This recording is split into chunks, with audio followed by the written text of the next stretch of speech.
Bienvenue dans une nouvelle vidéo. Je vais vous parler de Cruzando et Limite. Un père envoie son fils désobéissant dans un internat spécial, le centre de torture, où on lui apprend à contrôler son agressivité.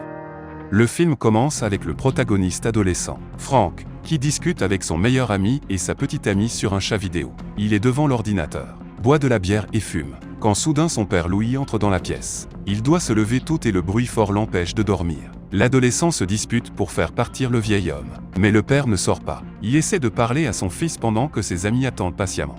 Le matin, Luis, réveillé et irrité, se rend au travail pour gérer la boutique. Pendant ce temps, le fils fait la fête avec des amis, écoute de la musique, boit de l'alcool et caresse la jeune fille. Plus tard, le père est informé que Frank a abandonné l'école. Puis l'hôpital l'appelle et lui demande de venir chercher son fils, qui a été impliqué dans une bagarre. L'homme doit se rendre aux urgences, où les parents de NIGA, l'ami de Frank, attendent déjà. Ils disent que Frank a une mauvaise influence sur leur fils. Luis passe prendre son fils, et essaie de lui parler sur le chemin du retour.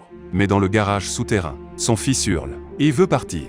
L'homme rattrape son fils, mais l'adolescent lui crie dessus et le bat. Après quoi il s'enfuit. Le fils se rend dans une boîte de nuit avec des amis, danse, boit et sniffe des substances illicites. Un père allume seul les bougies sur un gâteau d'anniversaire. Son fils a 17 ans. Essayant de trouver un terrain d'entente avec son fils, Luis cherche sur Internet des moyens de communiquer avec les adolescents et tombe sur une publicité pour 5K, un programme de correction psychologique spécial pour les comportements agressifs. Des parents d'adolescents en difficulté partagent leur expérience sur les difficultés qu'ils ont eues à communiquer avec leurs enfants et sur la facilité avec laquelle ils l'ont fait par la suite. En regardant la vidéo, Luis ne se rend pas compte à quel point le temps passe vite. Et puis un Frank ivre entre au milieu de la nuit, titubant dans le couloir. Le garçon s'arrête devant la porte ouverte de la chambre de son père. Mais celui-ci éteint les lumières pour éviter une autre conversation désagréable. Le lendemain, Luis se rend à une présentation de la 5K, où il prononce un discours inspirant sur la façon dont la discipline permet d'inculquer aux enfants gâtés de vraies valeurs, et la détermination à réussir dans les affaires.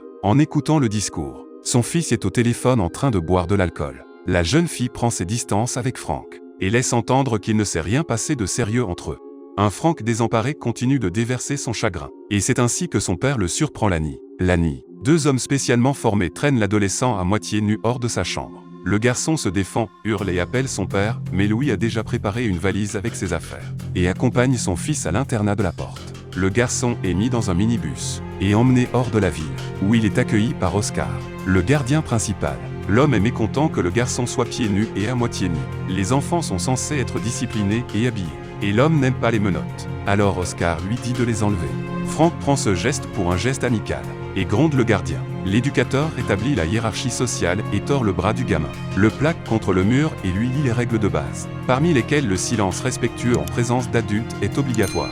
Le droit de parole est un privilège. Frank est coiffé, habillé en uniforme et emmené au groupe social. Des enfants avec des traces de sang sur le menton regardent le journal vidéo. Salue le nouvel arrivant avec un chant répété. Puis Frank essaie de parler à son voisin. Oscar appuie sur la touche pause, et les enfants se lèvent de leur siège et récitent le texte appris par cœur. Surpris par cette constance, le héros regarde autour de lui, réalisant que la discipline est stricte ici. Les autres activités quotidiennes comprennent des travaux d'intérêt général strictement réglementés, la collecte de vêtements et des déjeuners collectifs à la cantine. Frank observe attentivement ses nouveaux camarades de classe, essayant d'apprendre le texte des crises obligatoires. À la télévision, on leur montre des clips de psychologues qui leur martèlent les comportements acceptables. Parmi les éducateurs, on trouve également un homme appelé Nendo, qui est réprimandé par Oscar pour son apparence et pour le chewing-gum qu'il utilise, donnant ainsi un mauvais exemple aux élèves. Les adolescents parlent également à un psychologue, qui les interroge non seulement sur leurs peurs sous-jacentes, mais aussi sur leur relation avec leurs parents. Frank avoue que son père lui manque, mais il est attristé par le fait que Louis n'a jamais fait preuve d'amour parental, pas même pour sa mère, qui a abandonné la famille quand il était jeune. Le personnel enseignant de l'internat, dirigé par Oscar, discute de la prochaine journée de la liberté, une célébration au cours de laquelle les élèves peuvent montrer ce qu'est la vie en dehors de l'école. Nendo est nouveau, et ne comprend pas objet de la discussion. Alors il le taquine, ce à quoi il répond par un discours pathétique. Plus tard, à l'heure du déjeuner, Nendo passe sa colère sur l'un des élèves en lui écrasant le visage sur la table, tandis que les autres enfants se précipitent pour manger, faisant comme si de rien n'était. Au cours du processus éducatif, Nendo s'emporte et verse du gaz osmotique dans les yeux du garçon, ce qui déplaît au directeur de l'internat. Les parents riches ne paient pas pour que leurs enfants soient mutilés. Oscar parvient à étouffer l'affaire en donnant une légère réprimande à son subordonné, et en le frappant. Bientôt, Frank apprend avec succès les règles, mais il n'est pas encore familiarisé avec les punitions ainsi. Lorsqu'il quitte la pièce après le verrouillage, il se rend sans être remarqué par les gardes à l'étage inférieur, où se trouve une salle de privation sensorielle, un isolement complet ou partiel du monde extérieur, où même les simples conversations sont interdites. Dans l'une des pièces, le héros voit un adolescent attaché à un brancard, les yeux et les oreilles fermés, déconnecté de ses pensées. Frank enlève son masque et ses écouteurs, et le pauvre type hurle pour qu'il le tue.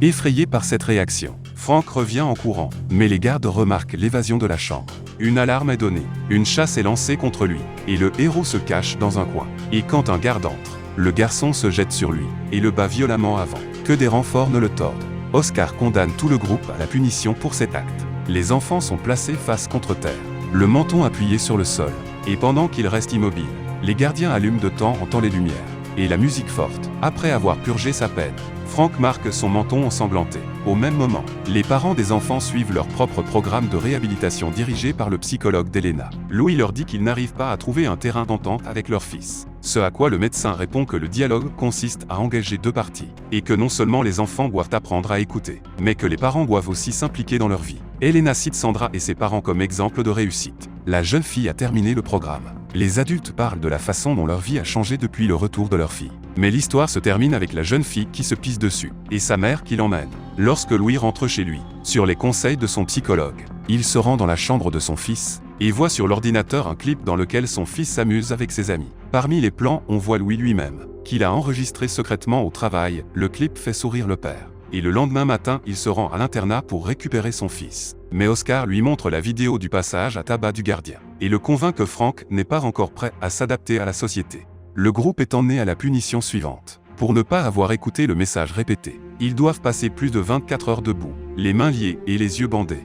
Seul le plus coriace passe le test. Les autres sont envoyés dans le quartier d'isolement sensoriel. Ceux qui s'assoient sont sortis par les gardes. Pendant que les parents suivent une autre séance de rapprochement, Luis rencontre les parents de Sandra, qui s'inquiètent de la santé mentale de leur fille, mais espèrent que les séances les aideront. Le lendemain, les adolescents restants sont nourris, mais les portions sont inférieures d'une unité à celle des prisonniers. Les enfants se disputent entre eux, et les gardes leur prennent toute leur nourriture. Vers le soir, au début du deuxième jour, Elena arrive à la cage. La femme filme les garçons pour recueillir des preuves de la brutalité des méthodes du pensionnat. Nendo l'attrape et l'emmène à Oscar. Mais le chef ne voit rien de mal à divulguer des données. Toutes ces méthodes sont légales. Le troisième jour, Frank devient la dernière personne restante et reprend son emploi du temps normal. Pendant ce temps, Luis développe une relation chaleureuse avec la mère de Sandra. Ils déjeunent ensemble, et leur connaissance se transforme en intérêt romantique. Mais alors qu'elle embrasse Luis sur le parking, sa fille voit les vidéos de torture postées par Elena, incapable de supporter les souvenirs accumulés de cette expérience. La jeune fille se jette du toit sous les yeux de son père.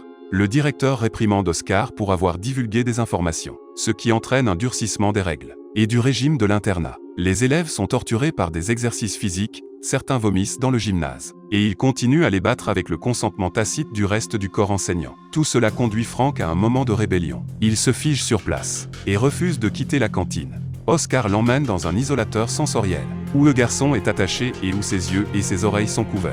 Après un certain temps, le manque d'informations extérieures dans son cerveau commence à provoquer des hallucinations, des images du passé. Le tourment prend fin lorsque le jour de la liberté arrive. Des groupes d'hommes et de femmes se réunissent dans un gymnase pour danser une valse. Un Frank épuisé est également présent, mais il ne participe pas et observe depuis les coulisses. Assis sur une chaise, les élèves se divisent par deux et commencent à danser. Mais l'un des garçons, qui regarde Frank, qui a osé une rébellion ouverte, se fige. Son exemple est suivi par les autres. Malgré les cris et les coups d'Oscar, l'action est interrompue. Nendo doit même tordre son patron avant de blesser quelqu'un. Lui s'avoue qu'il veut retirer son fils du pensionnat, et la femme lui dit que c'est la bonne chose à faire. Le lendemain, une voiture s'arrête devant l'internat, et Frank est emmené immédiatement, sans même essayer de convaincre son père. L'adolescente monte silencieusement dans la voiture sans même dire bonjour à Louis. Sur le chemin du retour, il regarde par la fenêtre. À la maison, il retrouve sa petite amie et lui demande comment elle va. Il ne lui raconte pas ses aventures en internat, regrettant seulement qu'il reste encore beaucoup d'enfants dans ces prisons. Frank ne veut pas parler à son père, mais il n'est pas non plus grossier avec lui. Il se débarrasse des souvenirs dans sa chambre, coupant ainsi le lien avec son passé. Il n'accepte aucun cadeau de son père. Pendant son temps libre, il crie par la fenêtre dans le vide pluvieux de la grande ville. Une fois dans la cuisine, il répète par réflexe un discours prononcé à l'internat, déclenchant un dialogue. Frank accusant son père de l'avoir délibérément livré à des sadiques pour le torturer. Louis s'insurge contre le fait qu'il a été trompé, puis prononce un monologue dans lequel il avoue à son fils qu'il a lui aussi du mal à l'élever seul, après que sa mère les a abandonnés, les jugeant tous deux inutiles. Lui aussi a du mal à l'admettre, et son fils ne fait qu'aggraver la situation en rejetant la faute sur son père. Dans la scène suivante, il roule en silence dans la voiture jusqu'à la maison. Louis descend pour donner les papiers à ses hôtes. Du coin de l'œil, il ne voit pas qui c'est. Alors qu'il s'éloigne, Frank demande si c'était maman. Au lieu de répondre, le père sort de la voiture et marche sous la pluie. Son fils le rattrape et ils se tiennent ensemble, s'embrassant et cachant leurs larmes sous la pluie. Merci de regarder. Écrivez dans les commentaires ce que vous pensez de ce film. Et n'oubliez pas de nous soutenir en aimant et en vous abonnant.